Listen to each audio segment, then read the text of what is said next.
ChedHer, everyone, brought to you by JP Morgan Chase, the bank that advances women everywhere. Black women are the fastest growing group of entrepreneurs, but are often overlooked when it comes to raising capital.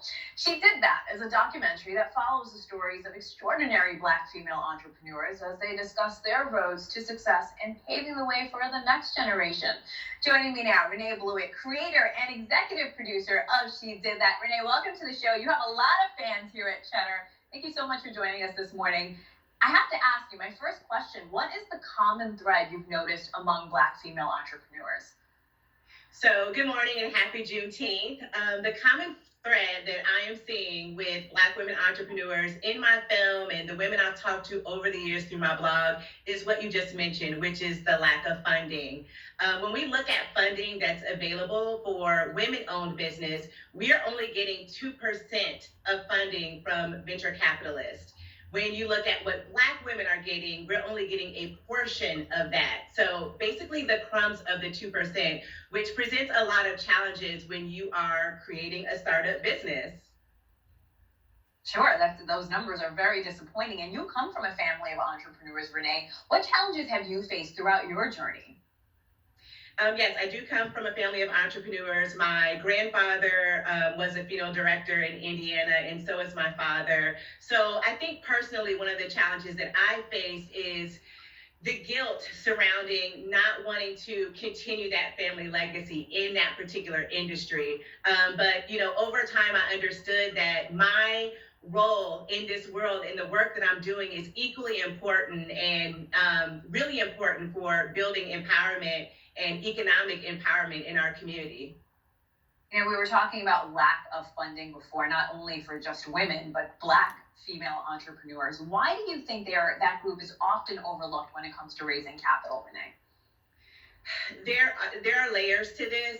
A couple of things that I will say is the people who are providing the funding may not always understand the need for the businesses that we're developing and the products that we're creating. They may not understand it because they're men, or they may not understand it because they're white men.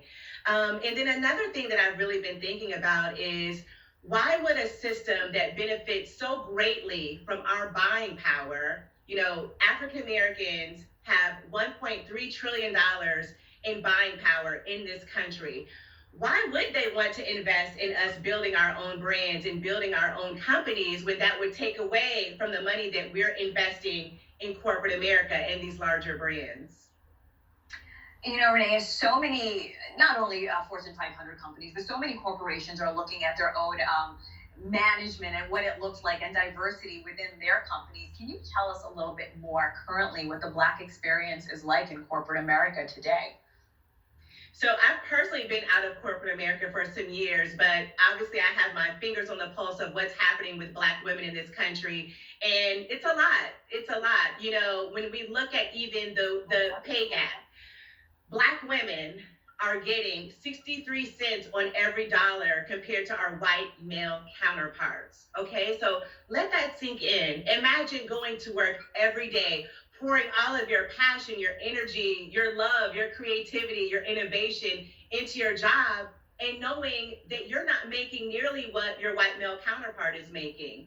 It's feeling like you're doing too much work to be understood and respected. Imagine having an amazing idea that you present to your team that it doesn't fly, but you see it come back around, maybe tweaked a little bit so it doesn't look just like your idea, but it was your idea. It was inspired by your creativity and your thoughts, but you don't get the credit for it. There are also the microaggressions that we deal with. So I think a lot of women, and I can't speak for everyone, but a lot of women, after years and years of experiencing this type of behavior, sometimes you wake up and you decide, if I'm going to work this hard, let me work this hard for myself. Let me work this hard and build my own brand and create opportunities for my community. And for me, I really feel like that's the path that a lot of us need to take for economic empowerment in our community. Speaking of creating opportunities, we have to talk about your documentary because you explained that collaboration and this new competition. What's it about? Tell us more.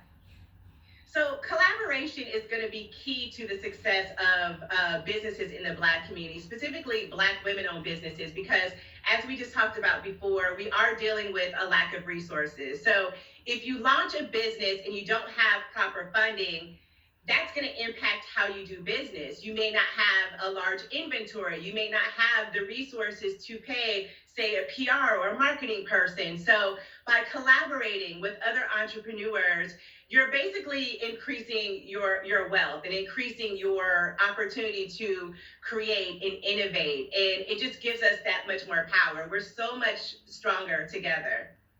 I couldn't agree more. Renae, one more question before I let you go. What advice do you have for the next generation of Black female entrepreneurs?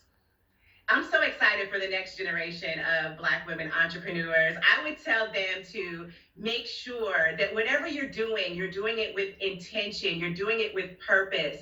You know, think about the larger community. How are people going to benefit? How are you going to be of service to your community? What voids are you filling? I think there are so many opportunities for young entrepreneurs now because through social media, through the film Like She Did That, they're seeing the truth behind entrepreneurship. So we've kind of taken the blinders off. We understand that this is probably one of the most challenging paths you'll take, but also can be the most gratifying. It can give you opportunities to create jobs for our community. And there's nothing better than that. There is nothing better than that. Great advice. Ranae Bluitt, creator and executive producer of She Did That. You can find it on Netflix now. Thanks so much, Renae. And coming up,